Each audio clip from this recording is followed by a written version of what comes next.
Hi, this is Mr. Cardoso, and in this video we're going to take a look at this example here. So, Marasa purchased a set of DVDs for $100. She gave 5 of them to Nashra and sold the rest for $150, making a profit of $5 on each DVD. How many DVDs did she purchase, and what was the original price of one DVD? Okay, so forget about the grammatical errors in this, but let's first start by declaring a variable. So let's let x be the number, because the question is how many DVDs did she purchase. Okay, so let's let x be the number of DVDs purchased. Okay? So basically we are looking for x. So x is our unknown. Okay, so we know that there is a profit of $5 on each DVD. And so profit means, how we write profit? Profit is usually equal to the selling price minus the purchase price. So how much it costs you to make something, or how much it costs you to buy something, and then how much you sell it for will give you the profit. Okay, and so we know the profit is $5. So let's figure out if we can. Let's see if we can figure out what the selling price is. Now, since there was $100 for all of the DVDs, let's figure out selling price per DVD. How much did it cost? Let's do the purchase price first. So, how much did it cost her to buy? So, purchase price. How much did it cost her to buy each DVD? So, she paid $100, and there were X DVDs in there. So, per DVD, she paid $100 divided by X, or 100 over X. That's how much she paid per DVD. If there's $100 for the entire box and X DVDs, then it's 100 divided by X. Okay, so if there were 10 DVDs in there, then it would be $10 each. Okay, so we don't know how many there are. Now the selling price. So she gave 5 of them to Nashra. So now there's X minus 5 left. Okay, so 5 she gave away, and she sold the rest for $150.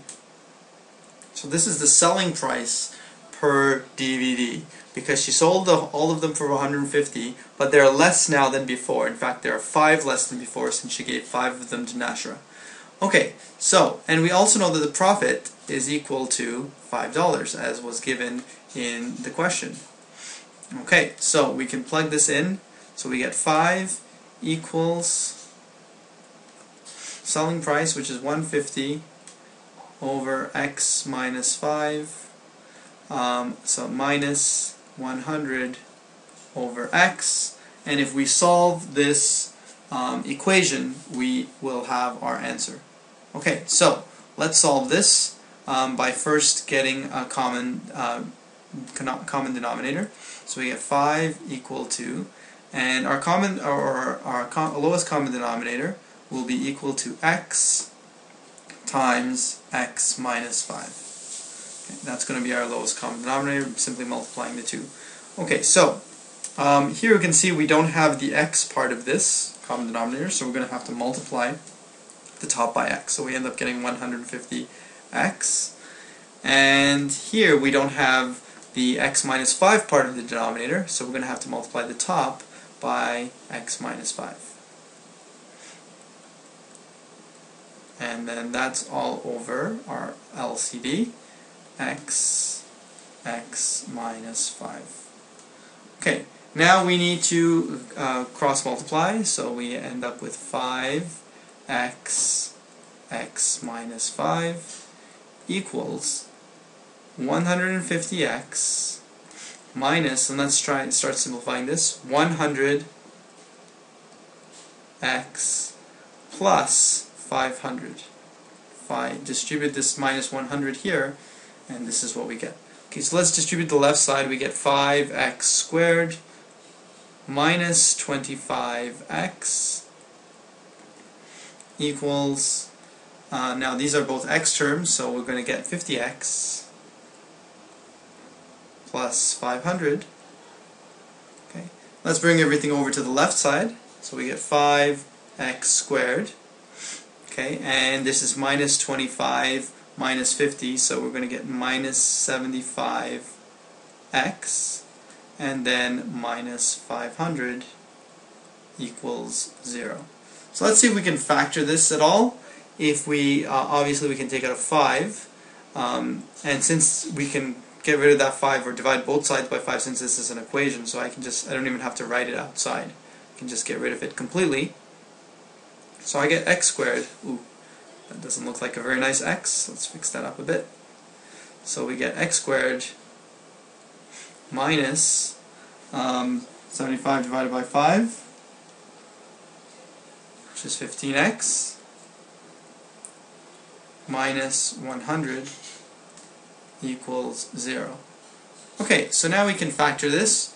Our sum is equal to minus 15, and our product is equal to minus 100. Okay, so our two numbers are minus 20 and positive 5. So we have minus 20 and 5. So minus 20 times 5, let's just double check. Multiply them together gives us minus 100. Minus 20 plus 5 gives us minus 15. So this turns out to be x minus 20 and x plus 5. Since the coefficient here is 1, we can just do this right away. We don't have to factor by grouping. Equals 0. And so we end up with two solutions. X is either equal to 20 or x is equal to negative 5. Okay, so since if we go back to the top, x is our number of DVDs purchased, obviously she didn't buy negative 5 DVDs. So that we cross out right away, and our solution is 20. So therefore, Marissa purchased 20 DVDs. Okay? And the next part of the question was, what was the original price of one DVD? So if we wanted to figure out what the price was of one DVD,